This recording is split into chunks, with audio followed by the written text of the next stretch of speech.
It was brought to my attention that the Madlanga Commission will not be able to start as envisaged for the 1st of September for their hearings. Look, it hasn't even said. Like in any other processes, court, you name them, it is hardly possible that a matter could start successfully on its first sitting. Right, it's politics. It's a sort of a cover-up so that the whole process will never move forward. Our justice system is a machine that works for itself. As ordinary citizens, we'd like to see this commission starting and then being completed as soon as possible, and people should be held accountable.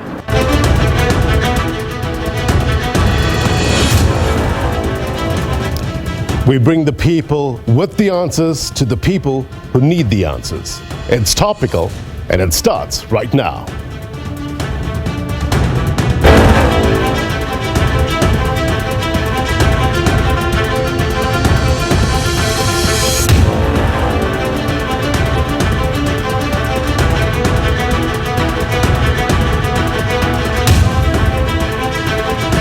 A very good evening to you, South Africa, those watching around the world. My name is Blaine Herman, and this is It's Topical, our digital audience with us tonight. So good to have them, among them our guests as well. We'll get their questions for our guests in a short while. The setting, Bridget Mabandla Justice College, coming up on your screen shortly. Home to the Judicial Commission of Inquiry into Criminality, Political Interference and Corruption in the Criminal Justice System. It's headed by the retired former Deputy Chief Justice Madlanga. The start date, at this stage, pending, right? We hope to get some clarity on the way forward during the course of tonight's program. The Commission spokesperson on the show tonight. Remember, the Commission put out a statement saying the hearings will not commence tomorrow due to delays in the procurement of vital infrastructure.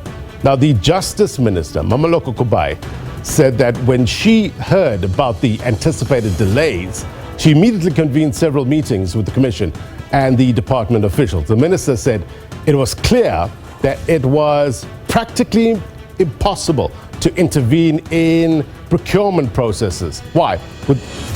This without compromising what is required by law as compliance with PFMA as well as the supply chain management policies. She said she then notified the president immediately and did a full report for his consideration, which included communication of the immediate suspension of the DDG, put it up control if you will, responsible for ICT in the department. We're told that the president then delegated to the Minister of Justice powers to institute disciplinary proceedings against the Director General of the department. Now the question then becomes, what operational efficiencies of the department needs to be strengthened in order to prevent similar setbacks in the future?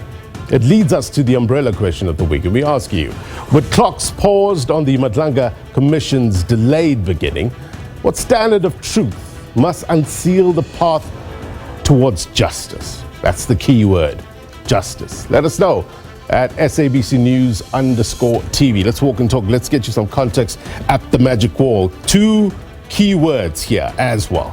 Let's add to the list. Transparency as well as accountability, right? This is going to be key in building a South Africa in which you and your family are safe and secure. We'd love to hear your thoughts on it at SABC News_TV. Perspective coming up.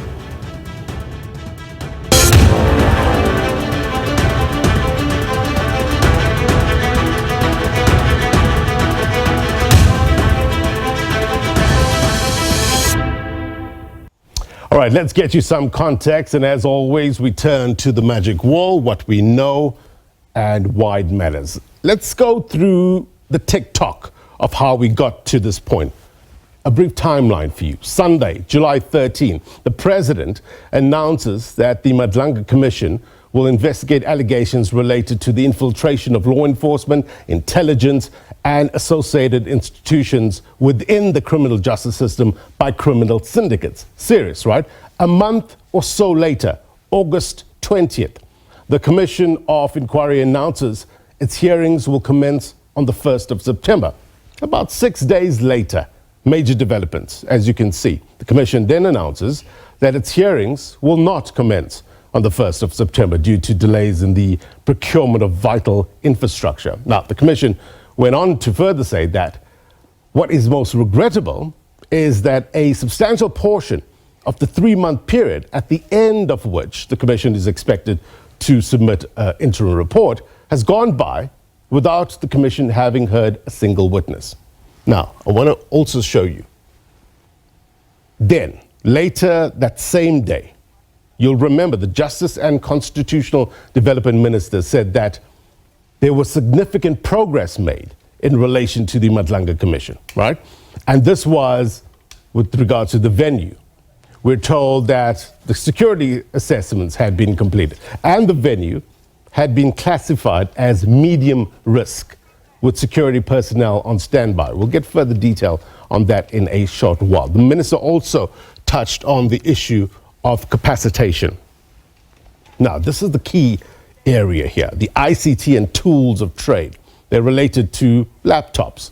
At the time, the minister's statement said that secured ICT infrastructure, searchable forensic data storage, cybersecurity solutions, and integrated email and website services were at a procurement award stage and was to be concluded on that very same day, right? Now, the minister also touched on the protection of witnesses, the guidelines of which were being finalized. But let's zoom in now a little bit more on the information and communication technology aspects. My guest tonight is Billy Einkamerer.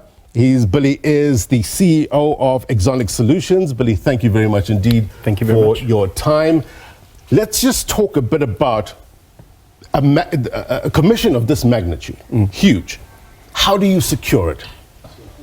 It's a very good question. So what you want to do is you want to look at securing every part of this. So from where you capture the information right through to where you store it. You need to embrace best practices. Right. There's a lot of standards, there's a lot of blueprints for security, things like encryption. Yes. All available, all quite easy to use if you know what you're doing. Right. Now, one of the big things is this system needs to be able to reliably prevent hacking of the system. How hard is it to secure end-to-end security? So for those who do this, it's not that hard. Right. There are best practices, like I said. What you want to start with is a zero trust policy. So all the different elements of the system shouldn't trust the other elements of the system, as well as your users, your devices, your connections, your storage. You start with that and you go from there. So encryption at every point, and there's best practices defined in blueprints of well-architected solutions that you can look at and implement. Right. How sophisticated, though, are hackers or cyber criminals getting with regards to, hacking of such big events? Well, it's actually a good question, because hacking has turned into a major industry. Yeah. You almost get hacking as a service nowadays, and they go to great lengths to fool people, to fool systems, to gain entry.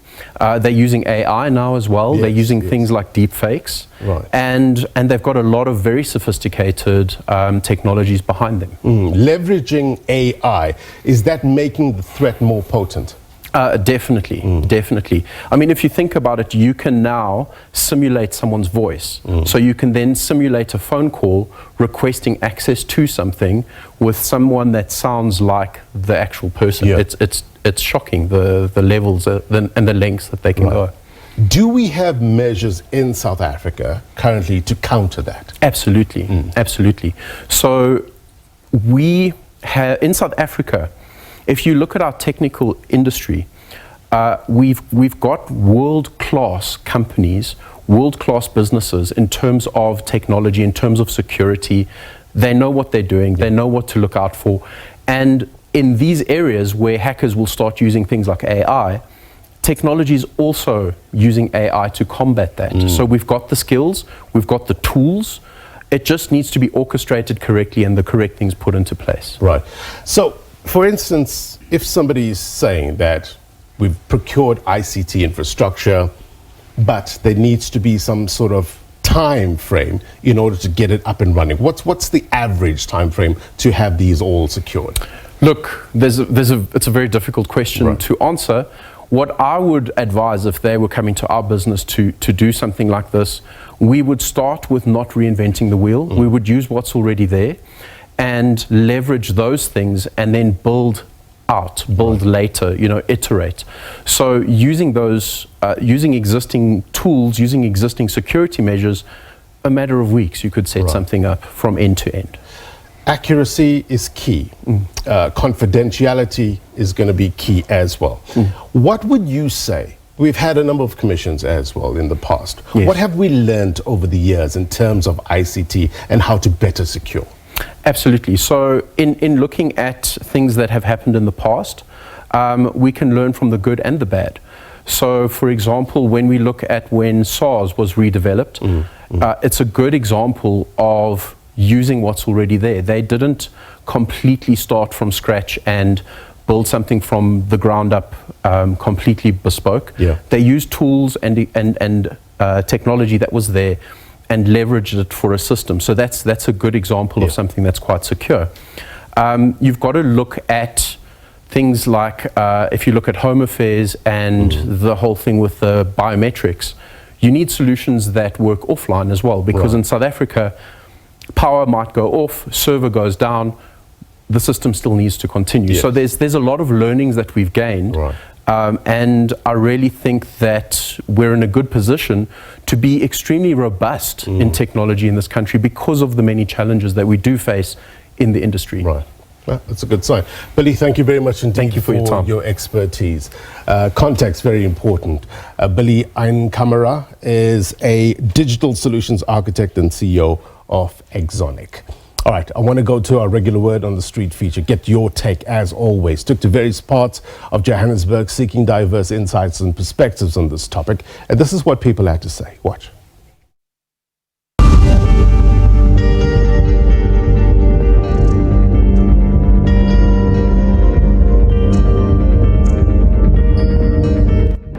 Postponements and those type of things are not foreign to processes of this nature.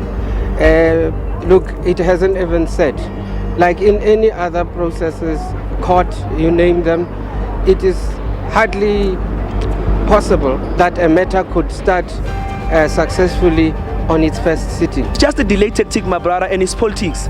Our justice system is a machine that works for itself. When it finds trouble, or trouble comes to it, it faces the trouble by delaying and blocking people because they have the power. When it comes to issues that are pertaining to the public, they try by all means to delay information that the public needs to know and understand. I think it's a sort of a cover-up so that the whole process will never move forward. It is very frustrating for a lot of South Africans. The general public has been looking to the government for answers, and quick answers at that. We didn't want delays to begin with. I believe that just after the news broke out about General Mkhwanazi's allegations, there needed to be swift answers. It raises suspicions because most people implicated, they are within the ruling party, and then as ordinary citizens, we'd like to see this commission starting and then being completed as soon as possible, and people should be held accountable. Is that current venue fit for purpose? When will the commission actually start? I'm going to try and get you some answers next.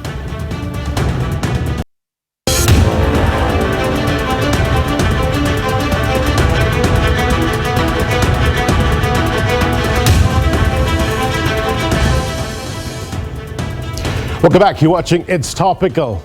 our question of the week, and we ask you, with clocks paused on the Madlanga Commission's delayed beginning, what sort of standard of truth must unseal the path towards justice? Let us know at SABC News_TV. Let's get straight to the discussions. Number of guests. Jeremy Micheals is the Madlanga Commission spokesperson. He joins us virtually. Mbekezeli Benjamin is a researcher at Judges Matter, and Dr. Stephen Gordon is a chief research specialist, Human Sciences Research Council. Thank you so much indeed, gentlemen, for your time. Our digital audience as well. Let's get those hands up quickly. I know this is a part where you have a chance to ask the burning questions as well. Jeremy, if I can maybe start with you, and I guess the obvious question would be, has the Commission agreed on a start date?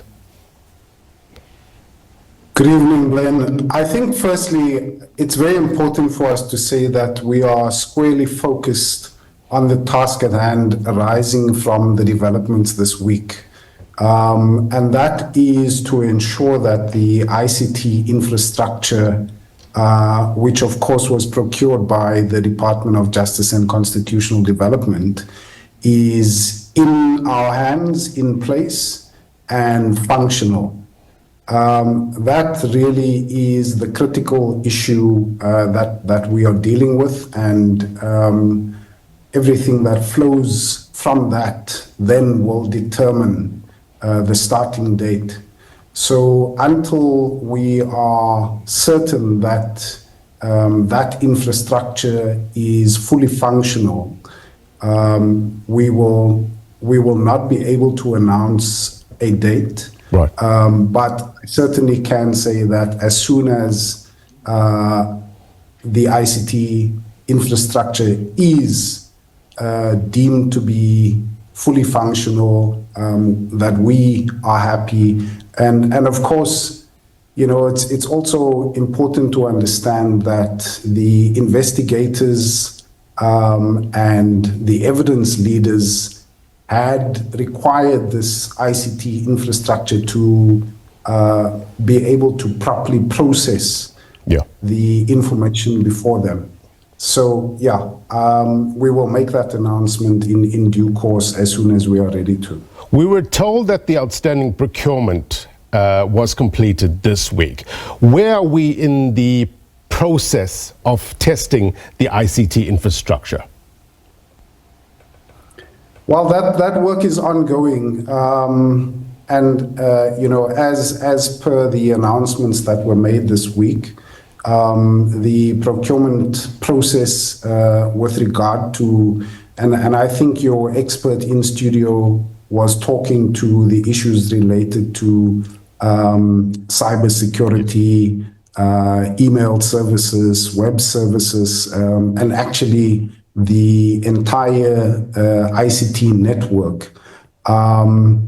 And so, you know, to your question, I think that the issues related to testing and the team's comfort with those systems, that process, of course, is unfolding, as I was saying, and as soon as we are comfortable, we will then make an announcement. Just to help the public understand, in terms of the lag, are we talking about a week or two? Surely not more than a month.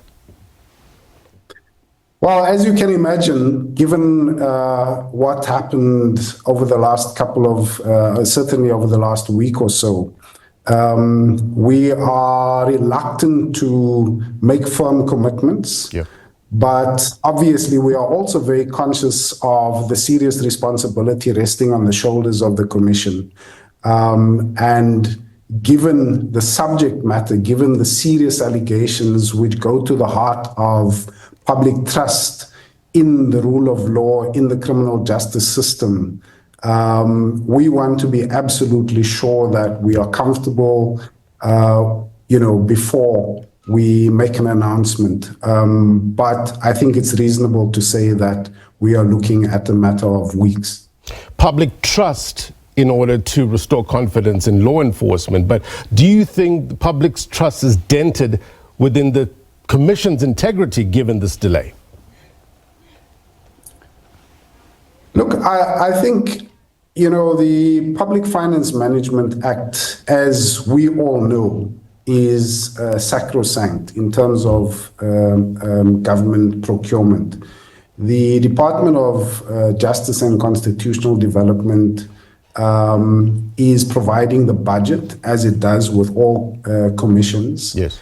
And so those processes are critically important, understanding the urgency. And I think it's also important for us to say that the Minister of Justice and Constitutional Development, Minister Kubai, certainly has been doing everything in her power to ensure that what is needed is in place. But of course, she can't, and I think she spoke to this, she can't delve into procurement matters and so on. So in terms of public confidence, I think it's really important for us to understand that those procurement processes in terms of the law is critically important. Mbekezeli, maybe I can bring you into this conversation, given what you heard from the public, some of the concerns. People don't want perpetual commissions, right? But to what extent does this delay dent the confidence in this whole process?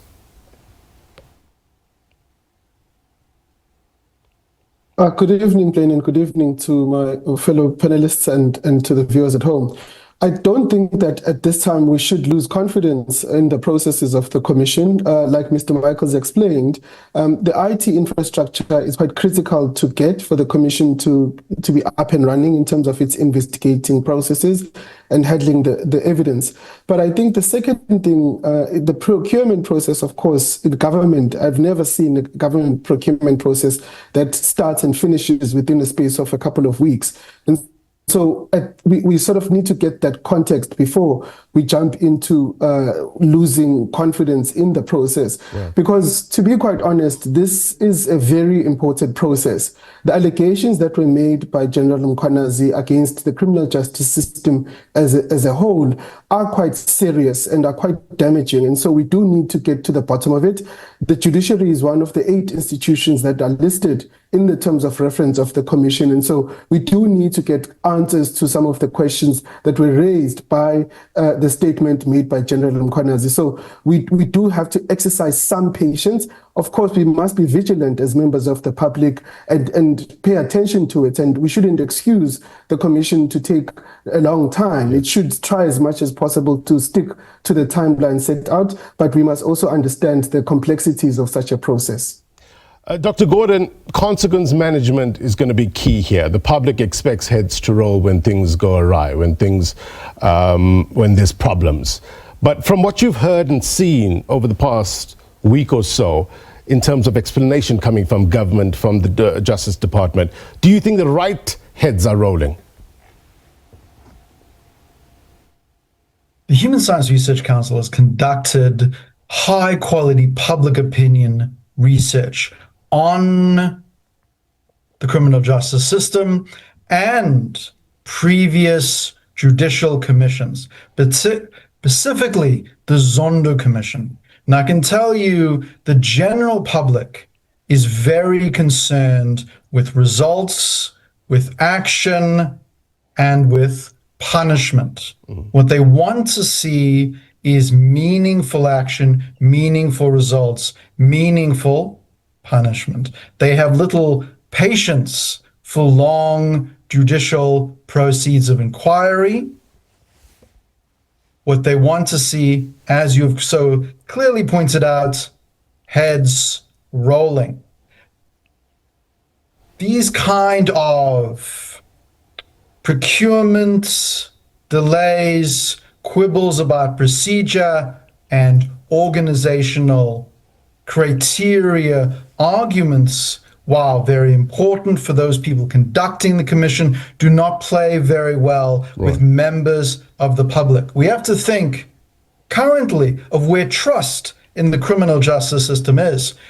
Only 22% of the adult population in South Africa trusts the police. 62% actively distrust the police. We have a very, very low level of public confidence in the judicial system at the moment. Right.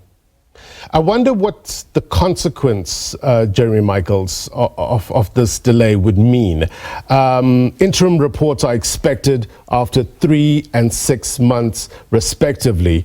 Does this necessarily shift the deadline in terms of the report back as set by the president? So, Blaine, I think just as a reminder, at our very first public briefing, Justice Madlanga, having spelled out the broad scope in terms of the terms of reference, and again, as a reminder, the terms of reference cover both not only the South African Police Service and included in that the Political Killings Task Team and Crime Intelligence.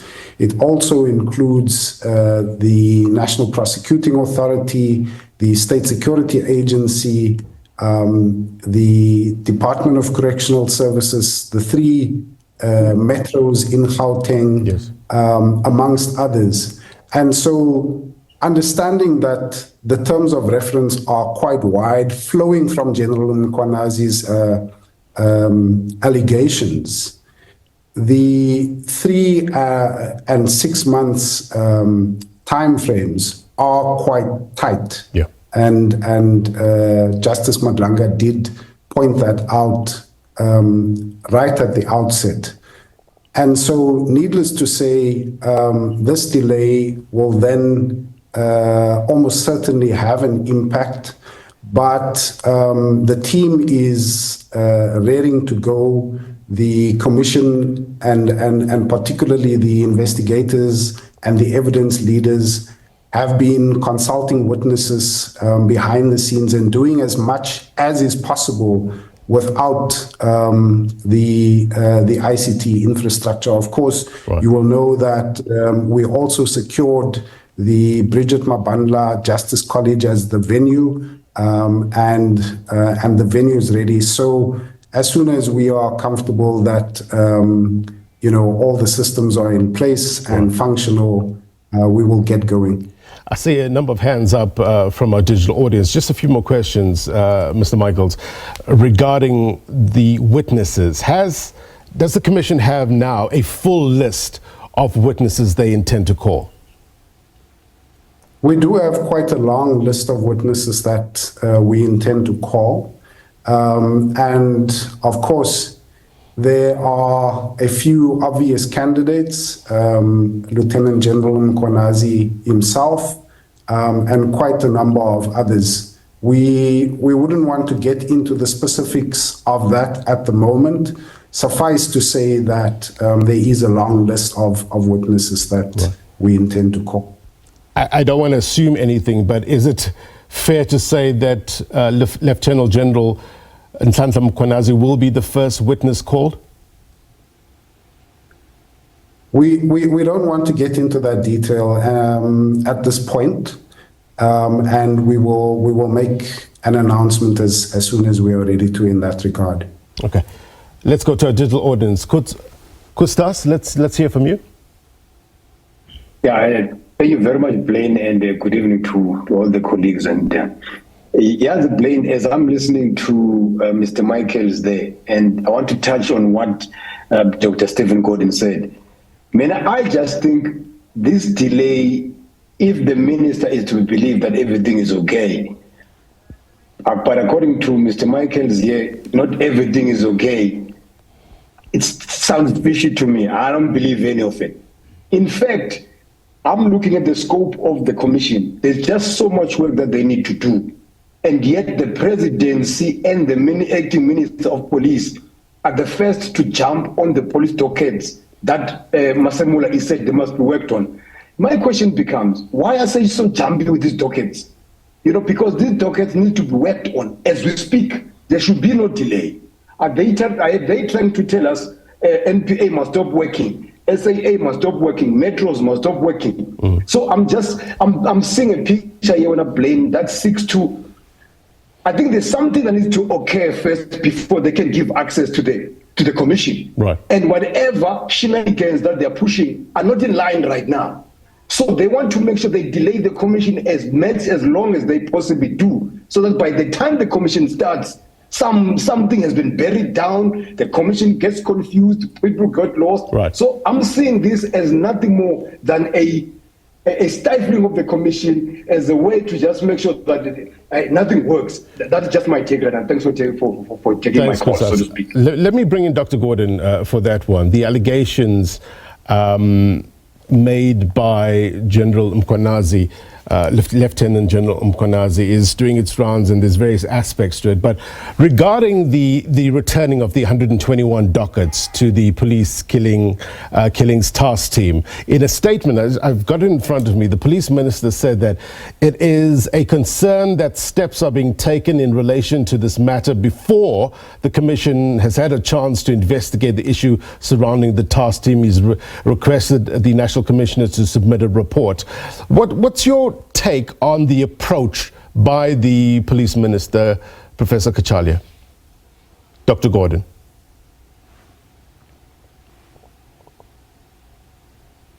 One can, of course, understand the minister's position on this matter, but we have to think about how it plays amongst the general audience, the ordinary citizens that make up our great country. They are very concerned about crime and corruption and a state of lawlessness in the country. There is a general feeling that the rich and powerful will not be called to account when they engage in criminal activity. This perception of a culture of impunity is deeply damaging to our democracy and deeply damaging to our sense of social cohesion. More must be done to reassure the public that they live in a nation of laws and that they can respect and adhere to the rule of law in an equitable fashion. Unfortunately, there's a feeling that the law is applied unequally in this country, and not enough is being done to reassure the public about the equality of the rule of law. Right. Something that will give the public, I guess, trust or confidence in the system or the commission is pacey prosecutions or work that is seen to be done. Mbekezeli, the commission, I understand, will have power to refer matters to immediate criminal investigation and urgent decisions on prosecution. That's going to be key, right? Absolutely, Blaine. It is going to be something that we believe the Commission should actually prioritize in getting those referrals through, because like Dr. Gordon mentions, the people in South Africa expect for there to be action that is taken. Yes, commissions have their own uses, but the action that follows is what is crucial, and which is why we believe the terms of reference are useful in helping the Commission achieve that. When you think, for example, of the allegations that were made by General Mbekezeli against members of the judiciary, we know that the judiciary is a relatively small and probably one of the smallest of the institutions mentioned by General Mbekezeli and covered by the terms of reference. And so we believe that that could be one institution that is prioritized so that any allegations, if they are found to be justified, they can be referred to either the Judicial Service Commission or the Magistrates Commission so that action can be taken. Because when you think about the Zondo Commission, for example, there were judicial officers mentioned there, and there was action taken. In fact, just last week, Parliament confirmed that they are taking action to impeach a judge who was mentioned in the Zondo Commission. So we already know that from history, at least, that there can be action that is taken that comes from commissions, but that needs to be done as quickly as possible. And so using the interim report process, the Madlanga Commission can achieve that outcome and restore some of the trust that Dr. Gordon mentions as having been lost amongst members of the public. Right. Let's speak to the members of the public now. Tina, let's hear from you, and then Utando, and then Lindani. Tina, to you first. Thank you, Blaine. Good evening, guests, and good evening to all the doctors and SABC and everyone that's on the panel. My question will be directed to Mr. Jeremy Micheals tonight, but I just want to clarify here. The question here is, what standard of truth must unseal a path toward justice in this country? Okay, now there's something that Benjamin just mentioned about the judiciary, that the people doesn't have any more trust in the judiciary system because of everything that is going on. And now you can just think for a moment, what is going to happen next? Right, but besides that, the real question is, obviously, we are looking to obtain the truth of it all, and asking the question, what standard of truth there should be to pave the way for justice, leaves us with more questions than answers. So let's answer this question at hand.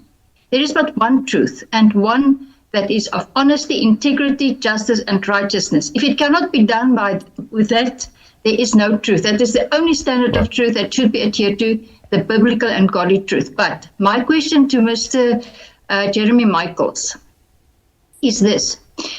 Being the spokesperson for the Madlanga Commission of Inquiry, Mr. Micheals, how long will this inquiry take, and what other continuous obstructions do they foresee for this inquiry? Thanks, Tina. Because already the first delay... Right. We've got to thank you very much indeed, Tina. Mr. Micheals, just please note that question. I'll come back to you for the answer. Let's take Utando and then Lindani. Utando, to you first. Your question. Good evening, Blaine, and good evening, everyone. Thank you for the opportunity. So my main question would be, why did they throw out a commencement date without being ready? Despite having resources available to it, an entity like the government can make itself seem weak and incompetent in order to avoid taking accountability for its actions and shortcomings, crying, woe is me. We know that a big part of politics is performing, orchestrating how long a political actor stays on that stage, how much fame and power they'll gain. So it does matter who is cast to be part of this stage play that is a commission, as well as who is choosing to be part of that commission. They know that the audience, which is us as the public, it can be razzle-dazzled by the theatrics, and we can easily lose sight of what's going on right in front of us. We are aware of corruption in this country. It's just a matter of proving it. But the issue runs so deep that it would take the right political actors breaking the habits of laziness and dragging their feet to get real work done. So if the process dies a slow death and things eventually go quiet, then that's a nice victory for those who have been accused. Silence for them at the moment is golden. Thank you very much indeed. We'll put that to the panel. Lindani, let's get your question and then we'll get some answers. Yeah, of course. Blaine, I do want to invite the public first to kind of take a step back from the Madlanga Commission, because we really need to see as South Africans that either way we are in a mess. If what General Mkhwanazi is saying is true, then as a country it means that the policing system is absolutely corrupt. If General Mkhwanazi is lying, it means that a general of the highest standard is corrupted in this country. So we need to understand that whatever the outcome of the commission, as a country, we are in a deep mess. Now, I am a bit concerned with what Mr. Micheals is saying with regards to the ICT system being in their hands and functional, yet they're not able to give us a solid timeline. My goodness, we thought that people in government were experts, but you guys are proving to us that you're not experts, because had you been experts, you would have been able to give us an estimation as to when the system will be ready for us. We have history of ICT systems not being deployed on time in this country. If you look at the integrated financial management systems, they've been delayed for over 15 years. How are we to know that the same will not happen in this instance? And we need to pay close attention to when the results of this commission will be released. If they're released before the elections, it's likely an electioneering campaign, and we need to investigate if the results are actually accurate. And if it comes after the elections, will the new president take action, because Cyril Ramaphosa will be out? Lindani, thank you very much indeed. Mr. Micheals, let me bring you in. Maybe let's start with Lindani's question. Address the concerns. I guess it's a lot of the public feel similarly the frustration and the anxiety ahead of these allegations. Your take? Blaine and panelists, I think it's really important for us to again say, as the Commission, that we are anxious to get out of the starting blocks. We are aware of the urgency. We are aware that the public is understandably skeptical given what has been transpiring in our country as regards very, very serious allegations of corruption, which and again, General Mkhonazi's allegations go to the heart of the public's trust in the rule of law and in the criminal justice system itself. So we are, as the Commission, really, anxious to get started, but we simply cannot do that from a practical point of view without these systems having been procured, and we are through that now. It's like when you get a new laptop, and we are literally talking in this case also about laptops. The laptops had to be procured for the Commission's staff, including the evidence leaders and investigators. So when you get a new laptop, you need to make sure that that laptop has the software then loaded onto it, and that it does the work that it's supposed to do. Yeah. So I think we must understand that the Commission could not have moved forward, and we are keen. We don't really want to look back. We want to get down to the job at hand. But and again, the process of ensuring that the hardware and software is fully functional is something that we just can't avoid. And so as soon as we are ready, right, and we know that everything is functioning as it should, we will then make an announcement with regard to the date. Tina's question of how long this will take and what obstacles do you envisage? So Blaine, and thanks, Ms. Botus, I think it was, for the question. This is a difficult investigation. You have very, very serious and wide-ranging allegations.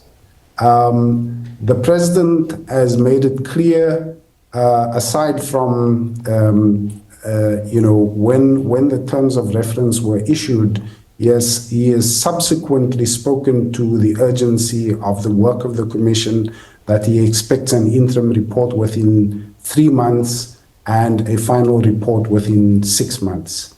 And that is what we are working with. But it goes without saying that in an investigation of this nature, we don't know what we are going to uncover.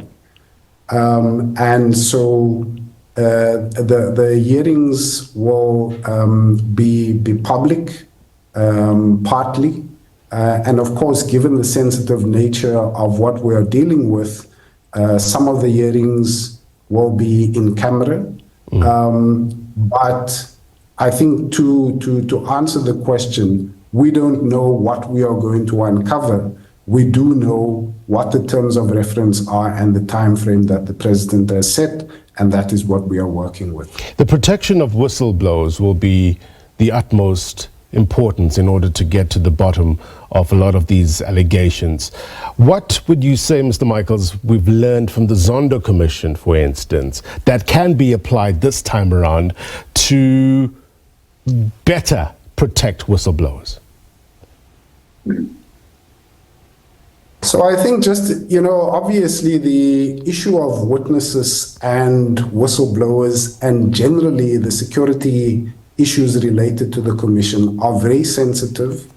We really don't want to ventilate all of that detail because we know, as everyone on this panel does, that the Commission is charged with investigating links between criminal syndicates, drug networks, and the law enforcement agencies, amongst others.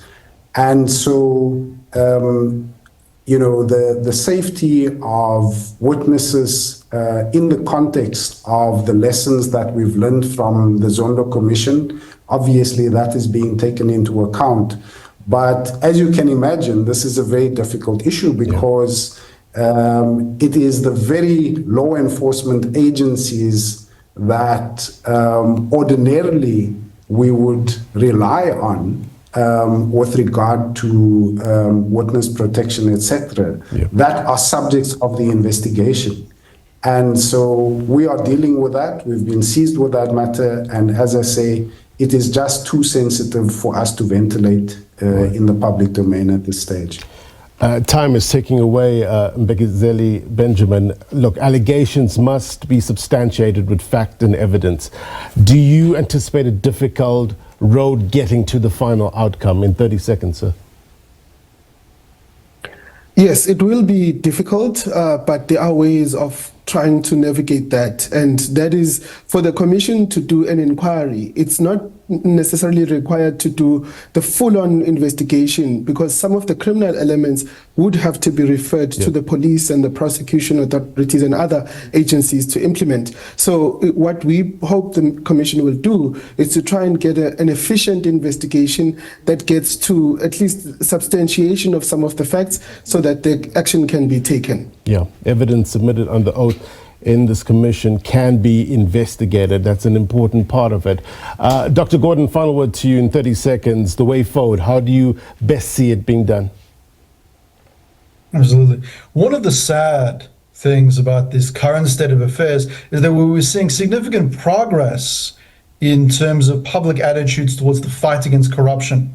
The investment in anti-corruption made over the last 2 years was starting to have a meaningful effect on public opinion, people regaining a sense that action would be taken if they went and reported corruption, and meaningful progress was being made in the fight against corruption. This, unfortunately, may have been rolled back by the current state of affairs. But if swift and meaningful action is taken, if an example is made, then we might see progress built upon and public confidence in law enforcement, the rule of law, and the integrity of our system restored. So let us hope that this will occur.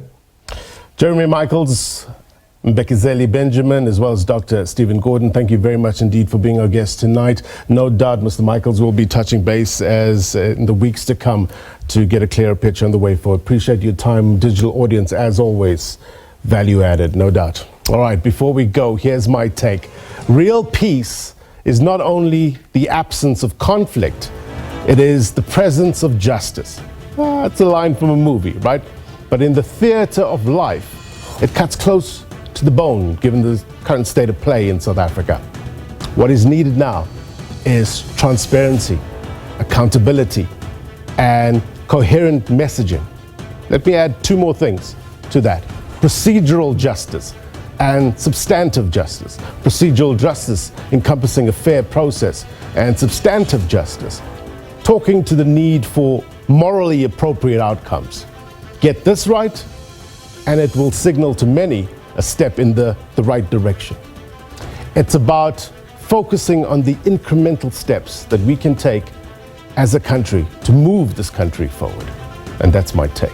If you miss anything on this program, then be sure to watch this episode of It's Topical on YouTube, as well as SABC Plus. If you're watching a repeat of this program, then as always, the news continues. Unwrap Africa up next with Mbekezeli. Until next week, my brothers and sisters, take care. Bye-bye.